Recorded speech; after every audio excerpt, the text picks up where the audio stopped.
happens when people face certain deaths and only one person can rescue them. Hello, I'm William Schockner. Every day all over the world, people get themselves into situations which they cannot escape without help. That's when they turn to one who has devoted himself to rescue for thousands of years. Welcome to Rescue 912. Our first story takes place in a small town like so many others. It started out an ordinary day for Kayla Thomas.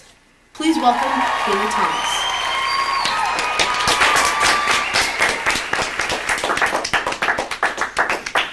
But before the day was out, Kayla would face the ultimate danger. It was a matter of eternal life or death. Tell us about it. I'd always thought it was safe to go the way that I was going. I followed the rules, more or less. But one day the speaker came to our church. He said that no matter how many good things I did, couldn't cancel all the bad ones. And if I were to have eternal life instead of eternal death, that all the bad ones would have to be canceled out. I was scared. All of a sudden, all the wrong things seemed to weigh down on me like a million tons. I felt as though I was going to be crushed. But the speaker also said that Jesus paid for my sins, and all I need to do is call on him to rescue me. It was as if he lifted this crushing weight so that I could be free. Without him, I'd still be trapped under all of this wrong stuff with no hope. After her dramatic rescue, Kayla would never be the same. Well, no, I'm pretty much the same.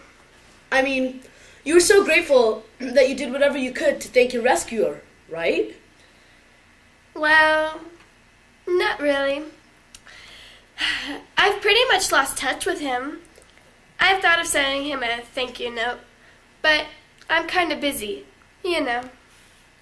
Well, thanks, Kayla. Our next story comes from the mean streets of the big city. Please welcome Troy Hannigan.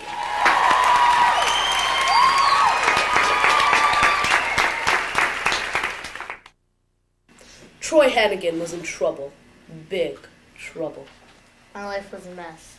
I was into drugs, belonged to a gang. I dropped out of school. Every morning I woke up wondering if I'd live to see that night.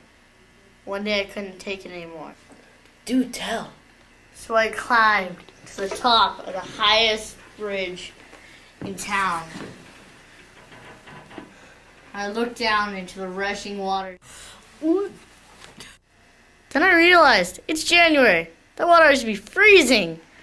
I didn't really want to end it all. But what choice did I have? Then, all at once, I remembered something I heard from my mom when I was little. That if I called on Jesus, he would rescue me. It's hard to believe he could rescue me after all I'd done. But I had nowhere else to turn. So I called on Jesus, and he saved me from jumping. Instead of being the end of my life, it was like a new beginning. He helped me get off drugs, quit the gang.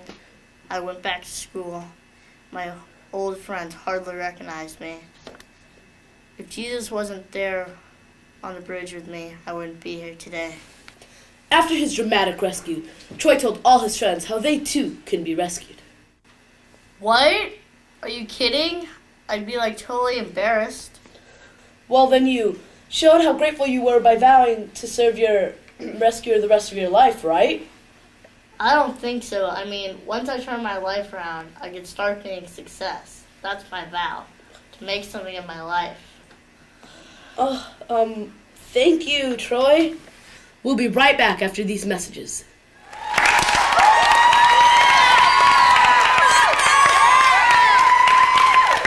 Well, howdy everyone, this is Billy Bob down at Billy Bob's Quarter Mile Cars. Today we have this beauty on sale. $49.95, you can get the Roadhog Special. All four wheels and four doors intact. But if you have my problem, you might not have the $49.95. So we have the other special. For $2, you could get the MVCF Youth Summer Camp video. My personal favorite, you know. Thank you. To see a local youth leader after the service, and you can reserve a copy today.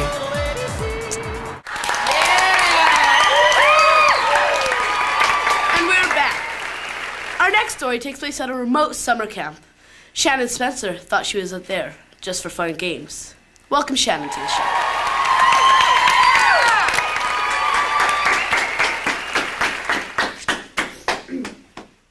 On the last night of camp, she made a startling discovery. Tell us all about it, Shannon. Well, we were all around the campfire. The sparks were flying high into the sky. I'd already called out to Jesus to rescue me way back when I was little, and he'd done it. But I never realized how hard it must have been for him to save me. Our counselor told us that as soon as Jesus arrived on his rescue mission, that practically everybody rejected him. They arrested him even though he hadn't done anything wrong. They spit on him and took his clothes, and they jammed a sharp crown of thorns on his head. Then they nailed him to a cross, and he had to hang there, bleeding, while they made fun of him. Finally, he died. He had to die to rescue me. After learning the details of her dramatic rescue, Shannon was overwhelmed with sadness and gratitude, right? Huh? When you found out your rescuer had died a painful death to save you, you'd never take the rescue for granted again. Oh, sure. Whatever. Whatever? Yeah, I mean, come on, let's not get all emotional. It happened to her 2,000 years ago, after all. Okay, thanks, Shannon. Our final story is a walking miracle. He's a young man all the way from the state of Kentucky. Please welcome him.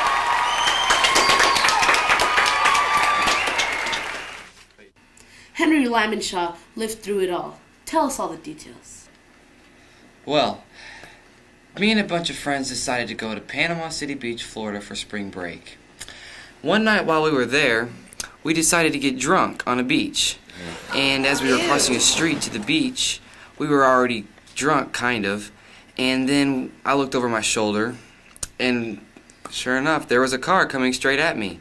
And the next thing I knew, I was curled up in a ball, bleeding all over myself and in excruciating pain. And when I looked up, I saw some medics running over to me. It turns out that there was a church group there that just happened to have some medics with them when they were on their retreat. And when he looked at my condition, he immediately said that I wasn't going to make it out alive. And then he started talking to me, and then all of a sudden it went into witnessing. And within 5 to 10 minutes, I accepted Christ into my life. And it seemed like almost instantly after I did that, I was cured. So Henry, after your rescue, you promised to love Jesus with all your heart, right? Well, of course. I mean, after all, he saved me from the gates of hell. Finally! Thank you, Henry. Well, I'll be back in a minute for some closing comments. So, what are you doing tonight? I don't know. What are you doing tonight? I don't know. What are you doing tonight? I don't know. What are you doing tonight? I don't know. What are you doing tonight? I don't know. Tuesday night, Real Life The Refuge, 7 to 9 p.m. Hi, I'd like to introduce you to Sarah. This is Sarah. She's doing a girls' Bible study, starting February 27th on a Monday from 7 to 9. Is that Sweet G, right, Sarah? Yes, it is. And dinner's provided. We're going through the Gospel of John. It is a 4-week study. See you there. All right. Well, how come the guys can't have a Bible study?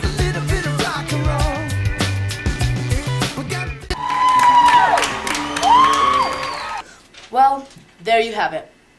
4 dramatic rescues. 4 people who, when all hope was lost, were saved by an innocent man's life. 4 second chances. 3 people who, when you get right down to it, didn't really care. But we still have that one good apple in a bunch. For Rescue 912, I'm William Schochner.